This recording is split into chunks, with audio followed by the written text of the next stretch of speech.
જય સ્વામિનારાયણ મિત્રો. આપણો આજનો લેક્ચર છે વોટર રિસોર્સ મેનેજમેન્ટ. આગળના લેક્ચરમાં આપણે ઘણી ચર્ચા કરી હતી કે what is a study of water resource management, Y this subject is study, કે શા માટે વોટર રિસોર્સ મેનેજમેન્ટ આપણે સ્ટડી કરવો છે. તો ફર્સ્ટ ઓફ ઓલ કોઈ બી સબ્જેક્ટ સ્ટડી કરવા માટે એનો એક સ્કોપ હોય. સ્કોપ એટલે કે તમને એક માહિતી આપવા માંગુ કે તમારે બી સિવિલ એન્જિનિયરિંગ કરવું છે તો તમારે એટલી તમારા માઇન્ડમાં ક્લિયર હોવું જોઈએ કે એનો સ્કોપ શું છે, સિવિલ એન્જિનિયરિંગનો ઉપયોગ ક્યાં થાય, સિવિલ એન્જિનિયરિંગ બનીને કઈ રીતે આગળ જવું છે. તો એનું સ્ટેપ બાય સ્ટેપ તમારી બધી વસ્તુ શીખવી પડે. શેમાં? તો કે એન્જિનિયરિંગના 4 વર્ષમાં. તો તેવી જ રીતે વોટર રિસોર્સ મેનેજમેન્ટ ભણવું હોય તો પહેલાં તમને એટલીસ્ટ ખબર હોવી જોઈએ કે શું સ્કોપ છે વોટર રિસોર્સ મેનેજમેન્ટનો અને શા માટે ભણવું પડે છે અને આ સબ્જેક્ટની ઉપયોગિતા શું છે. તો એના વિશે આજે આપણે ડિટેલ ચર્ચા કરશું. સૌથી પ્રથમ first topic, scope of water resource management. What scope, કે શું સ્કોપ છે વોટર રિસોર્સ મેનેજમેન્ટના અથવા તો વોટર રિસોર્સ એન્જિનિયરિંગના. તો મિત્રો ખાસ એક વસ્તુ જોઈએ, water resource engineering, water resource engineering is the branch of engineering. Water resource engineering is the also is a branch of engineering. You are remember that? 2 minute. Okay. Water resource engineering is the branch of civil engineering. કે civil એન્જિનિયરિંગની એક branch છે. તો તમને બધાને ખબર હશે, structural mechanics, તો કે એપ્લાઇડ મેકેનિક્સ છે, ટ્રાન્સપોર્ટેશન એન્જિનિયરિંગ છે, હાઈવે એટલે કે ટ્રાન્સપોર્ટેશનમાં આવે, જીઓ ટેકનિકલ એન્જિનિયરિંગ છે, પછી marine structure engineering, infrastructure and development engineering. આમ જુદા જુદા એન્જિનિયરિંગના બ્રાન્ચ છે. એમાંની water resource management and water resource engineering is a part and branch of civil engineering which deal with measurement of water. Measurement of water એટલે કે which deal with measurement of water, utilisation એટલે કે વોટરને measurement કરવું, utilisation, distribution and development of water resource for agriculture, municipal, power generation purpose. હવે જો આ શબ્દને સમજવો બહુ અગત્યનો છે.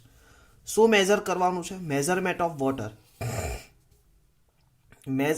Which deal with measurement of water, utilisation, distribution and development of water resource. હવે અહીંયા આ 3 શબ્દ ખાસ યાદ રાખવા: development, distribution, utilisation. Measurement of water to the utilisation, distribution, development. હવે અહીંયાથી સેકન્ડ પોઈન્ટ શરૂ થાય, ઓફ વોટર રિસોર્સ ફોર શેની માટે? તો કે એગ્રીકલ્ચર ફિલ્ડ માટે, મ્યુનિસિપલ માટે, પાવર જનરેશન પર્પઝથી. તો આપણે સ્ટડી શેની માટે કરવું છે? તો કે મેઝરમેન્ટ ઓફ વોટર. શેનું પણ? એનું યુટિલાઇઝેશન કરતી વખતે, એનું ડિસ્ટ્રીબ્યુશન અને ડેવલપમેન્ટ. એટલે કે આ 3 સ્ટેજમાં એનું મેઝરમેન્ટ કરવું છે. શેનું? વોટરનું. Of water resource for agriculture. હવે વોટર રિસોર્સ તમે મેઝરમેન્ટ તો કર્યું, પણ મેઝરમેન્ટ કર્યા પછી એનો રિસોર્સ, એ રિસોર્સ શેના માટે? તો કે agriculture, municipal and power generation purpose. આ 3 પર્પઝ એટલે કે ઘણા બધા એટસેક્ટના પર્પઝ છે, પણ mostly agriculture, municipal, power generation purpose. આ પર્પઝથી એનું મેઝરમેન્ટ કરવું. કોનું? વોટરનું. That is the scope of water resource engineering. Clear મિત્રો? હજી આપણે વાઇડલી જોઈએ કે વોટર રિસોર્સ એન્જિનિયરિંગ એ કોની જોડે ડીલ કરે છે.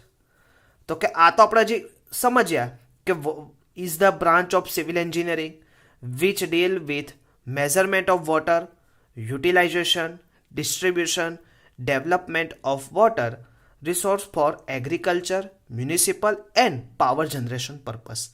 પણ મિત્રો એક વસ્તુ સમજવા જેવું છે કે water resource engineering is also deal with other factor, other more than factor that can be directly or indirectly affect on the water resource engineering. So first of all, the study of the water resource engineering deals with, કે કોની જોડે deals કરે છે? તો કે સૌથી પહેલાં આપણે લોકો કોઈ જમીન લઈએ તો જમીન એમને લઈ લઈએ તો કંઈક આપણી ડીલ્સ હોય. તો કે એ ડીલ્સ શું છે? તો કે એની વિશે એવી રીતે વોટર રિસોર્સ એન્જિનિયરિંગ આપણે ભણીએ છીએ which deals with directly or indirectly that can affect on below factor, કે આ ફેક્ટર ઉપર એ ડીલ્સ કરશે. તો એની વિશે આપણે ચર્ચા કરીએ. તો water resource engineering are deals with WRE water resource engineering deals with the totally below than factor.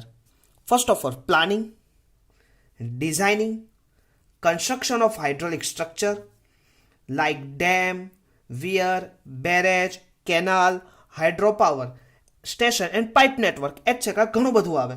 પણ એનું શું કરીએ છીએ આપણે? પ્લાનિંગ, ડિઝાઇન અને કન્સ્ટ્રક્શન.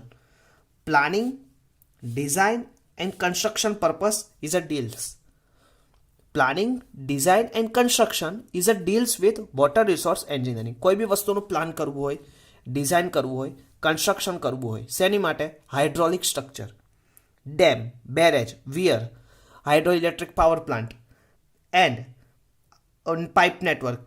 હવે તમને બધાને ખબર તો કે આ બધી વસ્તુ માટે તમારે વોટર રિસોર્સ એન્જિનિયરિંગની સાથે ડીલ્સ કરવું જ પડશે. Second, sources of water. આ સોર્સિસ કે ક્યાં છે સોર્સ? તો sources of water, measurement of rainfall, run of water and flood control. ફરીથી સોર્સિસ ઓફ વોટર. તો કે સોર્સિસ ઓફ વોટર શોધવા માટે તમારે વોટર રિસોર્સ એન્જિનિયરિંગની ડીલ્સ કરવી જ પડશે. તો કે ગ્રાઉન્ડ સોર્સિસમાં છે વોટર, સરફેસ સોર્સ છે, which types of source that can be affect. તો કે એને તમારે શોધવો હોય તો ડીલ્સ કરવી જ પડશે. Measurement, run of, measurement of rainfall.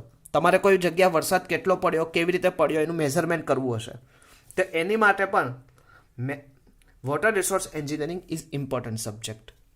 Run of. Run of એટલે શું થાય કે ઘણી વખત તમે બધાએ જોયું હશે વરસાદ પડે.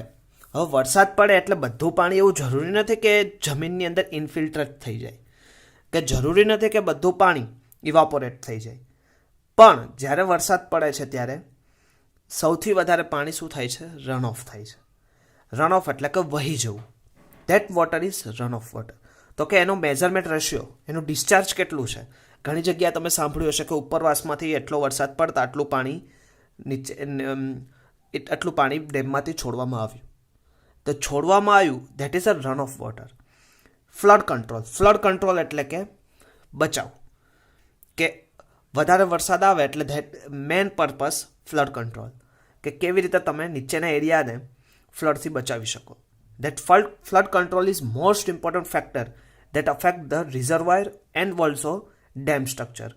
કે એની માટે તમારે આ સમજવું સૌથી વધારે અગત્યનું છે કે લાસ્ટ 10 ડિકેડના તમારે ડેટા કલેક્ટ કરવા પડે, એનું ડિટેલ રિસર્ચ અને એનાલિસિસ એન્ડ સ્ટડી પર્પસ કરવો પડે, ત્યારબાદ એ ડેમની ડિઝાઇન થતી હોય છે. And that cold the hydraulic structure.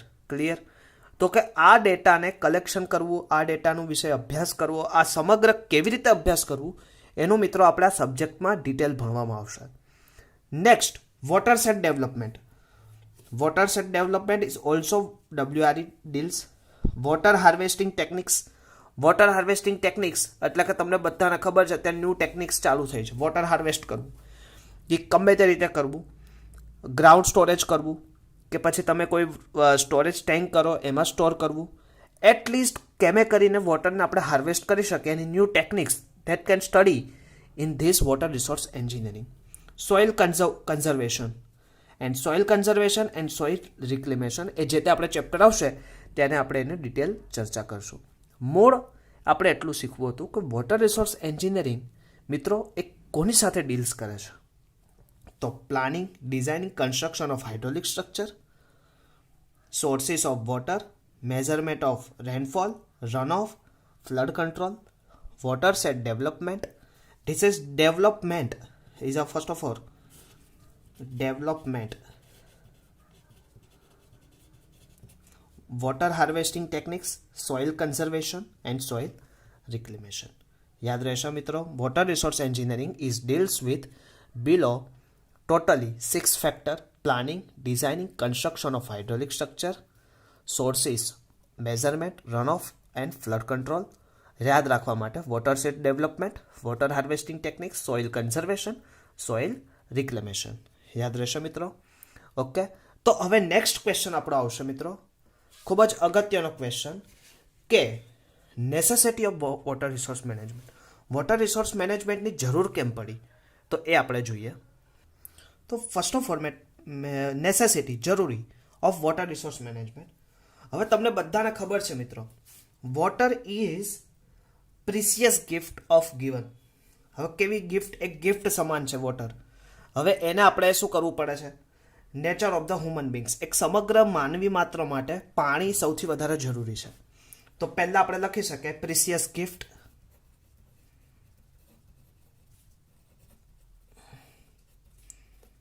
Of human beings. Clear મિત્રો? precious gift of human beings. Next, it is the most important resource of a country. Most important resource.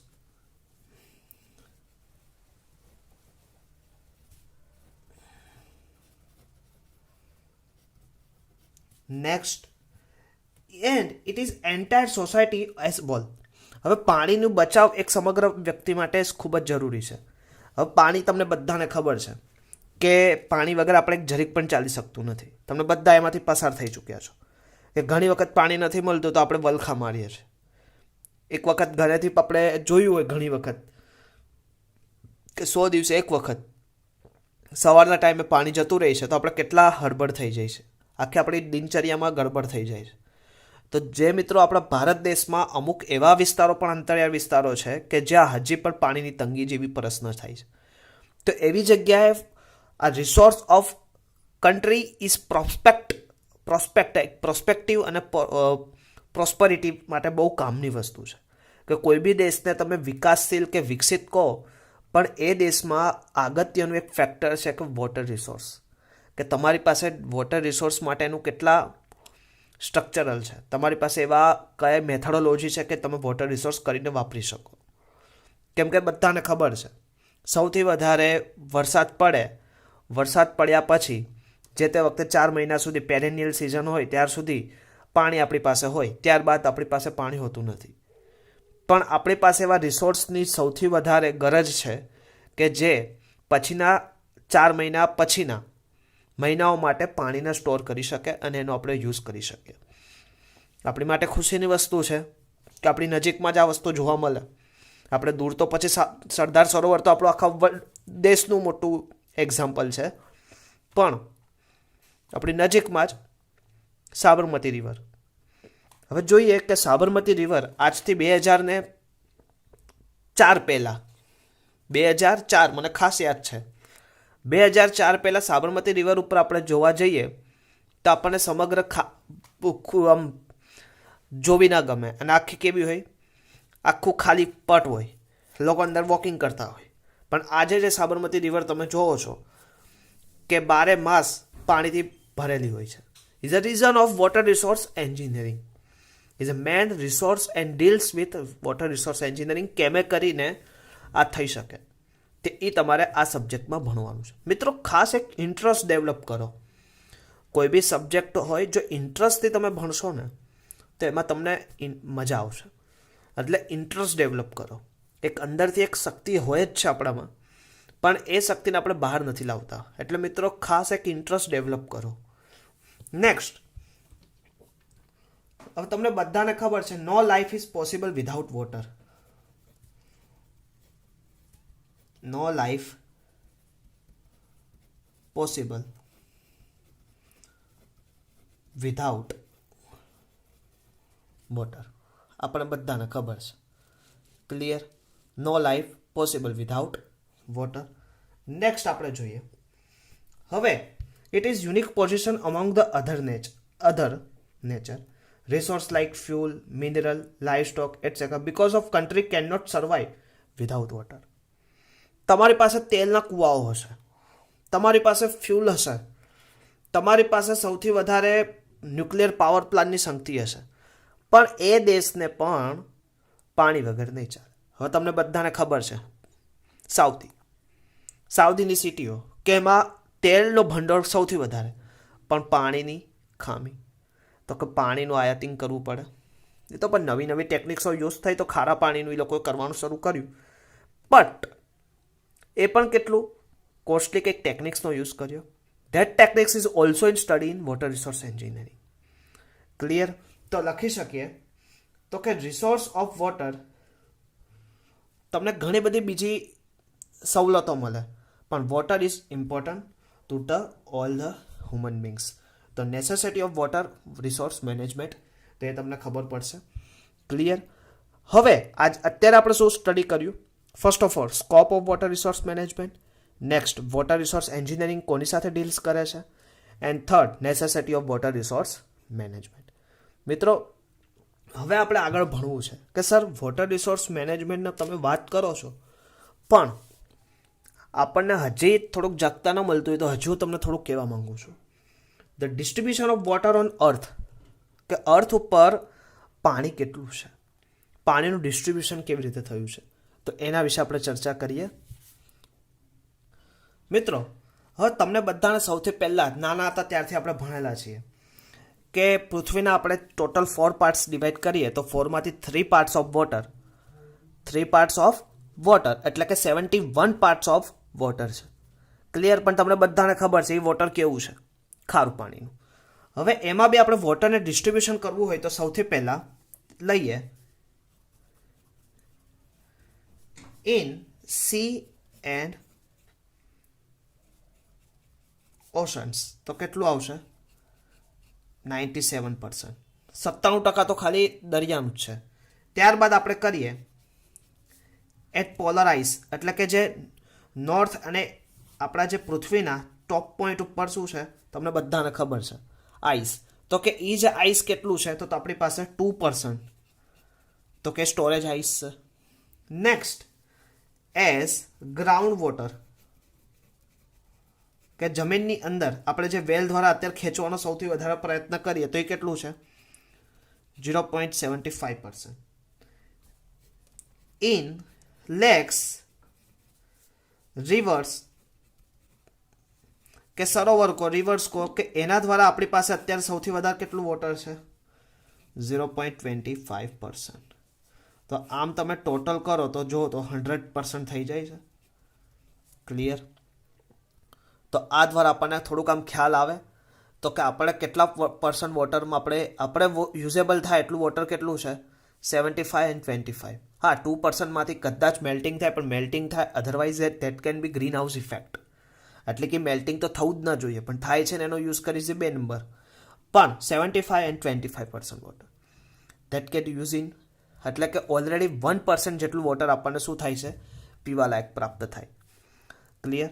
હવે એમાં બી આપણે વાત કરીએ the quantity of water man can be directly is very little. Clear? The કે quantity of water that man can be use directly is very little only for 0.25%. એટલે કે lake દ્વારા તમે જે યુઝ કરો એ જ વસ્તુ કે જે તમને નદીઓ દ્વારા ડાયરેક્ટ મળે તો કેટલું? 0.25%. બાકીનું તમે ડાયરેક્ટલી યુઝમાં નથી લઈ શકતા. એની માટે તમારે કોઈ ટેકનિક્સ વાપરવી પડે, પણ ડાયરેક્ટલી આપણે યુઝમાં લઈ શકીએ એવું કેટલું છે? 0.25% ઓનલી. હવે તમને બધાને એક વસ્તુ જાણવા જેવું છે કે એવરી યર, એક પોઈન્ટ આપણે અહીંયા સમજવા જેવો, every year in the world 81% of total rain force, total 81% of total rainfall flow into sea. કેટલું? 81%. 81% વોટર ફ્લો ઇન સી. ક્યારે? During rainfall. ડ્યુરિંગ રેનફોલ, કે જ્યારે વરસાદ આવતો હોય ત્યારે વરસાદ આવવા દરમિયાન 81% ઓફ વોટર શું થાય છે? ફ્લો થઈ જાય છે, રન ઓફ થઈ જાય છે ડ્યુરિંગ રેનફોલ. Every year. આ એક વસ્તુની વાત નથી, એવરી યર. Every year. હવે in India out of the total surface run off, હવે આપણે ઇન્ડિયાની જ વાત કરીએ તો આપણી પાસે ટોટલ સરફેસ રન ઓફ કેટલું છે? 186 માઇલ હેક્ટર મીટર. ક્લિયર? હવે એમાંથી આપણે ખાલી 55 hectare metre 55 million hectare metre એનું શું કરીએ છીએ આપણે ફ્લો ઇઝ યુટિલાઇઝ 55 આપણે ફ્લોને યુટિલાઇઝ કરી શકીએ. બાકીનો હવે તમે જો 186 માંથી 55 એટલે કે હજી પણ 110 જેવું શું થાય છે 130 વોટર ફ્લો થઈ જાય છે ઓશનમાં. તો કે આ જે વોટર છે એને આપણે હજી બચાવવું પડે. ક્લિયર? તો એની માટે હજી બી આપણે ઘણી બધી નદીઓ પર ડેમ કન્સ્ટ્રક્ટ કરીએ, રિઝર્વોયર કન્સ્ટ્રક્ટ કરીએ કે જેનાથી એ વોટરને આપણે શું કરીએ બચાવી શકીએ અને એનું આપણે રિસોર્સ તરીકે પછીના સમયમાં યુઝ કરી શકીએ. નેક્સ્ટ, હવે સૌથી બીજું આપણે વાત કરીએ કે irregularity in rain.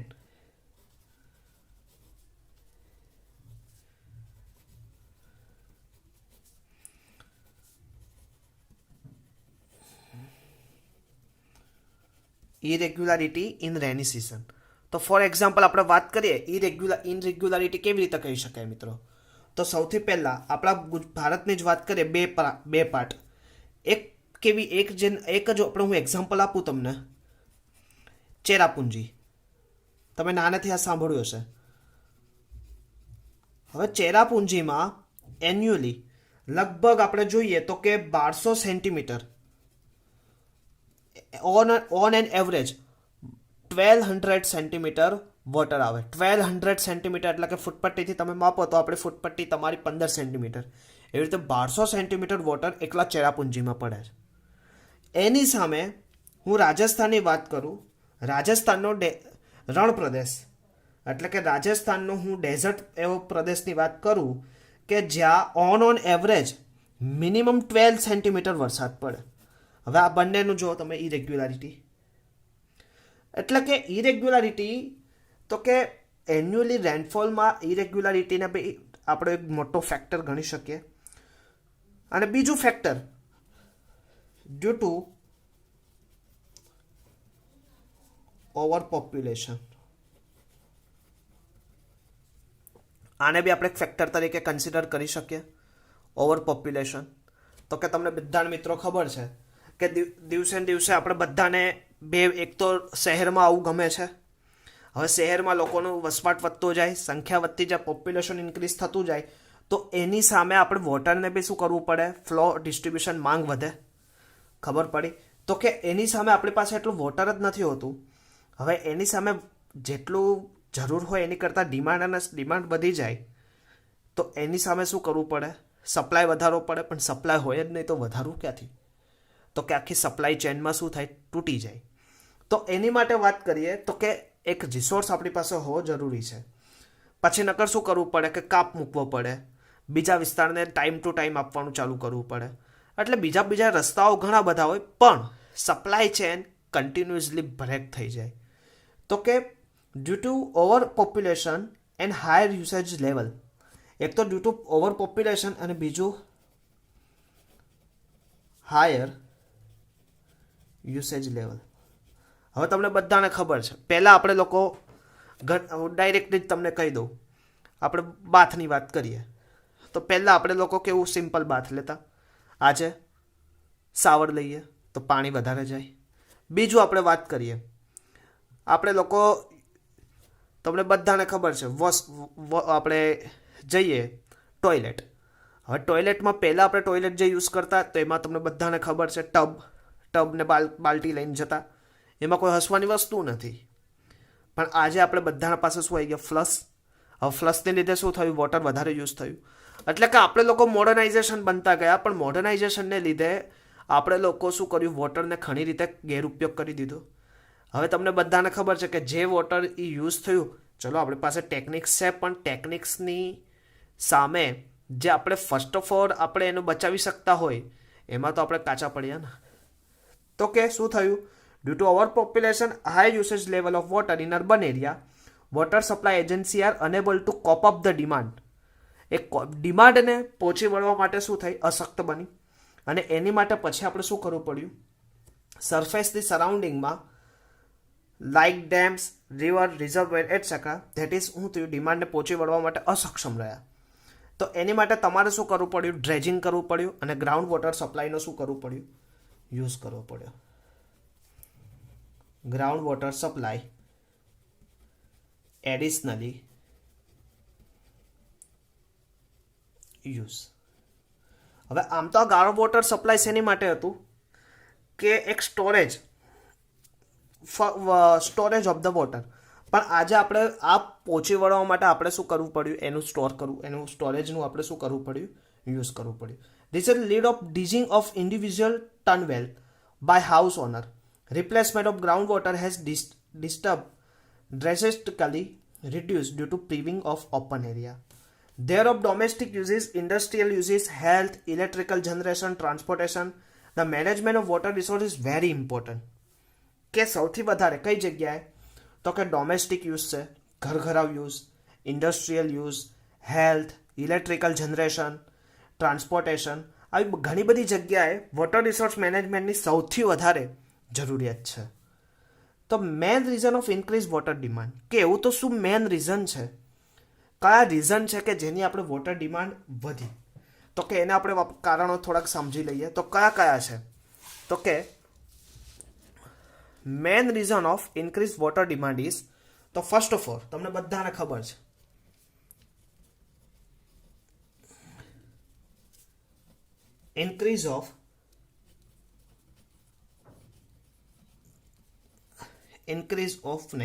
increase in population. Clear? Second,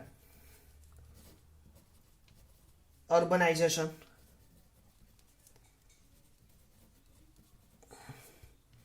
Third one, high standard life.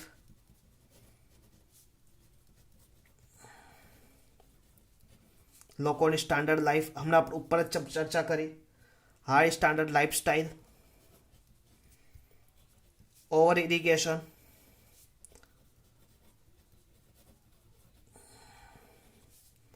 Over ઇરિગેશનની માહિતી આપણે આગળ પછી લઈશું. ઇન્ડસ્ટ્રીયલાઇઝેશન,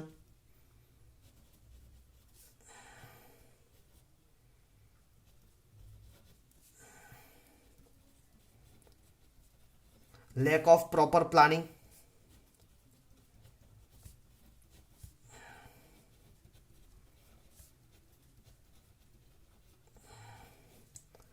lack of proper planning. 7, lack of awareness of society.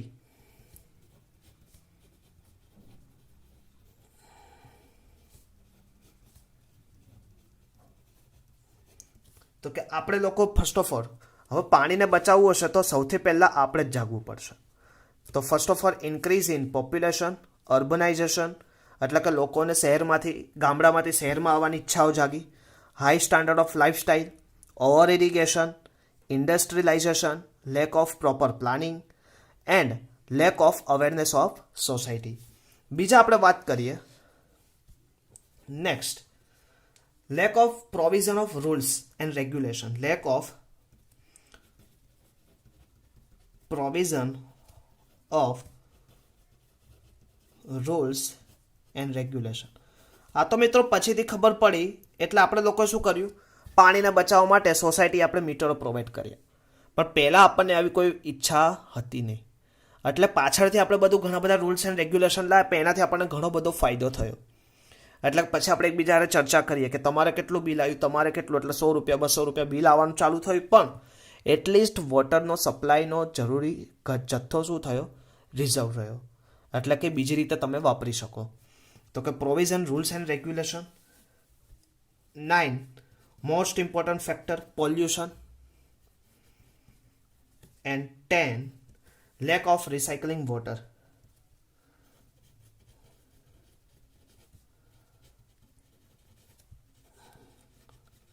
આ પોઈન્ટ બી અગત્યનો છે કેમ કે આપણી પાસે રિસાયકલિંગ વોટરનો જથ્થો હજી એટલો ખાસ આપણને મળતો નથી કે જેથી આપણી પાસે શું થાય, વોટરનું જે આપણે જરૂરી હોય એની કરતાં શું થાય, વધારે પડતો આપણે વેસ્ટ જાય. એટલે કે રિસાયકલિંગ યુનિટની બી હજી અત્યારે આપણા દેશમાં સૌથી વધારે જરૂર છે. તો મિત્રો આજે આપણે શું ચર્ચા કરી, તો કે scope of water resource management, water resource engineering કોની સાથે ડીલ કરે છે, વોટર રિસોર્સ મેનેજમેન્ટની શું જરૂરી શા માટે છે, ડિસ્ટ્રીબ્યુશન ઓફ વોટર ઓન અર્થ કેવી રીતનું છે, શા માટે જરૂરી છે વોટર રિસોર્સ મેનેજમેન્ટ, એની આપણે ડિટેલ ચર્ચા કર્યા બાદ લાસ્ટમાં અત્યારે આપણે મેઇન ટોપિક કે જે જીટીયુમાં સૌથી વધારે ક્વેશ્ચન પૂછી આપે છે, the main reason of increasing water demand. Main કયું રીઝન છે કે ઇન્ક્રીઝિંગ વોટર ડિમાન્ડ, એની વિશે આપણે ચર્ચા કરી. તો નેક્સ્ટ ટાઈમ જ્યારે આપણે આવશું ત્યારે મિત્રો aspect of water resource management વિશે ડિટેલ ચર્ચા કરશું. ત્યાં સુધી મિત્રો જય સ્વામિનારાયણ.